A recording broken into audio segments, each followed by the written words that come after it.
반갑습니다. 송재준입니다. 잘 아시는 것처럼 이번 대선에서 국민의힘이 됐거나 민주당이 됐거나 양쪽 전부 다 엉망진창인 거야 당연한 거 아니겠습니까? 정말 진짜 지금까지 많은 대선이 있었습니다만 이렇게까지 힘이 나지 않고 이렇게까지 절망스러웠던 적이 있을까 싶습니다. 그런데도 어떻게 해야 되겠습니까? 뭐가 됐든지 간에 일단 이재명이 되는 것만큼은 막기는 막아야 되겠죠. 국민의힘 같은 경우도 엉망진창입니다만 지금의 이재명 같은 경우는 그냥 뭐라고 표현을 해야 될지 모르겠습니다. 엉망진창을 넘어서 가지고 그냥 대한민국의 해악이 되는 존재예요. 저 완전히 지금 독재 아닙니까? 일당 독재 체제. 조선노동당과 뭐가 지금 다릅니까? 국민의힘 같은 경우는 100번 양보해 가지고 다양한 이야기라도 나오죠. 그렇지 않습니까? 경선 과정도 그렇고 후보 과정도 그렇고 여러 가지 무슨 물론 그 대부분 쓸데없는 소리긴 합니다만 어쨌거나 다양한 이야기가 나오기는 나오는데 민주당은 지금 어떻습니까? 아예 그런 게 존재하지가 않아요. 이재명으로 시작해가지고 이재명으로 끝나는 그러니까 이재명으로 폐기 처분이 돼야 되는 그런 당이 지금의 민주당 아니겠습니까? 지금 이제 민주당이 하는 것 중에 제일 걱정스럽고 정말로 역사를 생각해 봤었을 때 현실이 될 수 있다라고 느껴지는 게 일당 독재 체제를 만들어낼 수 있다는 겁니다. 그 첫 번째 징조가 바로 뭐예요? 사법부를 공격하는 거죠.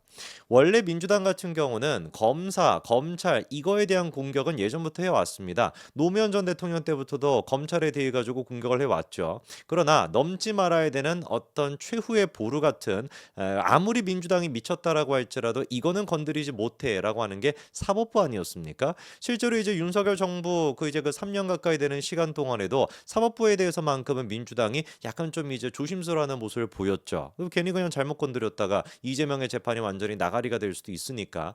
그리고 나아가서 삼권 분립이라고 하는 최소한의 그런 게 있으니까 사법부를 대놓고 공격하지는 않았는데 야 이거는 뭡니까 지금 하고 있는 거는 검사에 대해 가지고 공격하는 방식 그대로 지금 지기현 판사에 대해 가지고 공격하고 있습니다. 가짜 뉴스를 가지고 판사를 공격하고 가짜 뉴스를 가지고 검사를 공격하고 그리고 특히나 그 가짜 뉴스는 민주당이 잘 쓰는 게 뭐예요? 성적 코드가 들어가야죠. 대중은 약간 관음적인 그런 특성이 있다 보니까 그런 관음적인 특성을 이용해 가지고 뭔가 노출이 더 잘 되게끔 뭔가 더 이게 논란이 잘 되게끔 딱 성적인 코드를 집어넣는 거. 그게 지금까지 민주당이 해왔던 방식 아니었습니까? 지기현 판사한테도 똑같이 하고 있는 거예요. 정말로 저는 지기현 판사한테 부탁드리고 싶습니다. 결코 민주당의 저런 저질스러운 공격에 넘어가지 마시고 굴복하지 마시라. 대놓고 판사님께서 재판이 시작하기 전에 자기가 이례적으로 입장까지 밝히면서 그런 일이 없다라고 얘기를 하셨습니다. 저는 그 얘기에 대해서 100% 신뢰하고 있어요. 왜? 지금 민주당이 공개할 수 있는 정보는 다 공개했거든요. 근데 그 공개할 수 있는 정보를 다 공개했다라는 거를 제가 살펴보더라도 지기현 판사가 직접적으로 뭔가 접대를 받았다라고 하는 흔적과 증거는 아무것도 없습니다. 그럼에도 불구하고 민주당이 지금 개발작을 일으키고 있는 거거든요. 예를 들어가지고 이번에 민주당이 공개한 사진이라고 하는 게 총 3장 정도가 있습니다. 첫 번째가 일단 이거죠. 옆에 있는 두 사람 이거는 공개가 되지 않았는데 저 사람과 지기현 판사가 같이 지금 사진을 찍었고 저 장소가 이 장소라는 거예요. 실제로 지금 조명이 됐거나 뒤에 배경이 됐거나 이런 거를 확인해 봤었을 때 분명히 뭔가 저 장소는 맞는 것 같습니다. 그리고 이제 저 공간이 외부 공간은 이렇게 생겼다라고 하면서 실내 공간이 이렇게 생겼다면서 요 사진 또한 3장을 공개를 했죠. 제가 이 부분에 대해 가지고 말씀을 드렸습니다만 이 3개의 사진이 전부 다예요.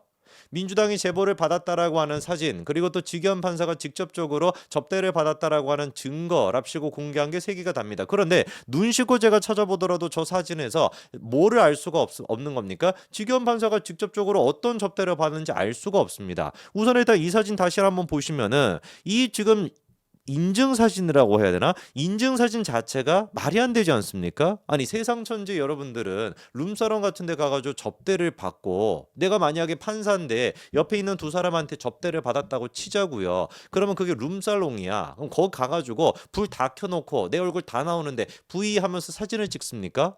아니 미쳤습니까? 이게 말이 안 되지 않습니까? 기본적으로. 아니 판사님이 최소한 생각을 해봤을 때 룸사롱 같은 데서 접대를 받았다라고 한다면 그거를 인증사진을 찍고 앉아 있겠냐고요.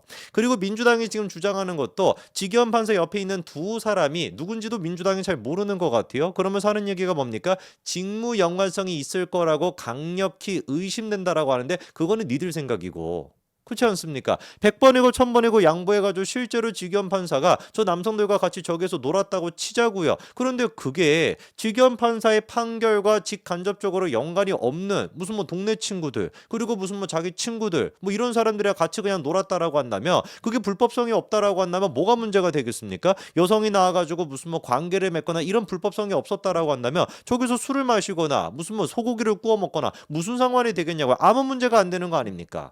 그리고 아까 전에 요 사진도 보시게 된다면은 저는 이것도 좀 납득이 안 되는 게 무슨 놈의 룸사롱이 이런 식의 생겨먹은 룸사롱이 다 있냐고요. 아니 룸사롱이 어때야 되는 겁니까? 으슥하고 그리고 칸막이라도 쳐줘요. 칸막이 아니야. 방으로 다 구분이 돼가지고 옆에 뭘 하는지 모르게끔 돼 있는 게 그게 룸사롱인 것이지. 세상 천지 어떤 놈의 룸사롱이 도대체가 저런 식으로 다 오픈돼 있는 공간에서 저렇게 접대를 하겠냐고요. 그럼 예를 들어가지고 직위원 판사가 저기서만 접대를 받는다고 치면은 옆에 있는 사람 다 들리는 것인데 아이고 판사님 우리 이번 판결 좀 제대로 해주십시오. 이러면서 하는 게 이게 말이 되겠습니까? 저는 그래가지고 직위원 판사가 흔들릴 이유가 하나도 없다. 민주당이 지금 직접적으로 언제 어디서 누구한테 접대를 받았는지 아무것도 공개를 못하고 있습니다. 왜? 제보를 받지 않았으니까. 왜? 애당초 그런 사실 자체가 존재하지 않으니까. 그냥 무슨 뭐 룸사롱이라고 알려져 있는 그 공간에서 직위원 판사가 낯선 사람 두 사람이랑 사진을 찍었다. 낯선 사람인지도 모릅니다. 지금 사진을 찍었다라는 거 그거 하나만을 가지고 건수를 잡아가지고 야 이거 옳았구나 잘 됐구나. 아 이거 윤석열의 지금 내란 재판에 대해 가지고 우리가 더 정치적으로 써먹을 수 있겠네 라는 생각이 들어가지고 대바람에 저런 식으로 공개한 거에 불과한 것이지 직간접적으로 아무런 연관이 없습니다. 직위원 판사는 흔들릴 이유도 없습니다. 민주당 지금 나와가지고 얘기하는 거 보세요. 룸사롱 접대 의혹 직위원 윤석열 재판 계속 맡겨도 되나 아무 소리나 그냥 짓거리고 앉아 있습니다. 판사가 어떻게 법복을 입고 지엄한 재판장에서 신상 발언을 그것도 몇 시간 못 가 드러날 거짓말할 수가 있냐. 윤 전 대통령 구속 취소한 황당무계한 결정이 어떻게 나왔는지 이제 알 것도 같다. 대번에 이제 윤석열 대통령과 연결을 시키는 것이죠. 그런데 애당초 직위원 판사가 해명을 했던 건 뭐였습니까? 그런 데 가서 접대받는 건 생각해 본 적도 없다. 그러니까 접대받은 적이 없다라고 얘기했는데 무슨 놈의 거짓말을 했다라는 거예요? 한 번도 무슨 뭐 그런 데 가본 적이 없다라고 했습니까? 룸사롱에 가본 적이 없다라고 했습니까? 술을 안 마신다라고 했습니까? 소맥 즐겨 마신다라고도 얘기를 했고 애당초 직위원 판사가 했던 얘기는 뭐였던 거예요? 내가 그런 데서 접대를 받아본 적이 없다라는 거였지 무슨 놈의 거짓말을 했다라는 거예요. 지들이 간접적인 증거가 없다 보니까 교묘하게 지금 이제 프레임을 뭐라고 또 바꿔가고 있습니까? 직위원 판사가 거짓말했다라는 식으로 프레임을 묶고 지금 있는데 그거 묶이지도 않습니다. 이미 풀려 있습니다. 누가 나와가지고 또 설치고 있습니까? 이재명 나와가지고 룸사롱 접대 받고 살려고 했는데 라고 하면서 직위원 판사를 겨냥해서 이렇게 얘기를 합니다. 판검사하면서 배 두드리고 큰 소리치며 룸사롱 접대 받으며 살려고 했으나 인생을 바꿨다. 그런 것들 다 접고 동네에서 내가 일하던 성남 노동 현장으로 돌아가서 노동인권 변호사로 시민운동가로 시민병원 설립 운동을 하다가 내 손으로 하자고 해서 정치를 시작했다. 그러다가 여기까지 오고 말았다. 왜 여기까지 왔니? 응? 네가 지금 얘기하는 것처럼 노동 현장으로 가서 인권 변호사 도대체가 이재명의 인권 변호사로 한 게 뭐가 있죠? 변호사로서 남아있는 건 제가 보기에 지 사촌이었습니까? 조카였습니까?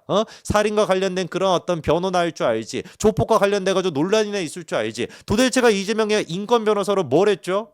말도 안 되는 그런 사건에 대해 가지고 조카를 변호하는 게 그게 인권 변호사로서 역할입니까? 지가 지금 당당하게 얘기하고 있는 시민병원, 성남시 의료원 그거 어떻게 됐습니까? 매년마다 지금 수백억 가까이 되는 적자가 나오지 않습니까? 모든 것들이 지가 살아왔던 길은 철저하게 뭐를 위한 것이었던 거예요. 자기의 정치적인 권력을 얻기 위한 방편과 수단에 불과했던 것이지 차라리 이재명이가 판사나 돼가지고 배 두들기면서 사는 거 그게 대한민국에 제가 보기엔 1000만 배, 100만 배 나을 것 같습니다. 뭐보다 지금의 이재명이 있는 것보다. 직위원 판사는 결코 굴복해서는 안 됩니다. 이재명과 민주당은 아무런 지금 근거도 없고 아무런 지금 증거도 없습니다. 이게 지금 뭐 또 보니까 공수처로 가가지고 또 사건이 지금 진행된다라고 하는데 다 지금 짜여진 각본대로 움직이지 않습니까? 민주당이 맨날 말 같지도 않은 그런 헛소리를 갖다가 해내면 시민단체인지 잡단단체인지 이런 애들만 튀어나와가지고 고발하고 그러면 그 꺼리도 안 되는 것을 갖다가 공수처 같은 애들이 와가지고 그것도 담당하고 사건에 대해서 계속해가지고 뉴스만 보도시키면 면서 그렇게 또 엄풀하고 매번 이런 식으로 해왔던 거 아닙니까? 언제까지 우리가 넘어가야 되겠습니까? 직위원 판사는 끝까지 버티십시오. 끝까지 버텨가지고 사법정의를 바로 세워 주십시오. 여기까지 말씀드리겠습니다. 감사합니다.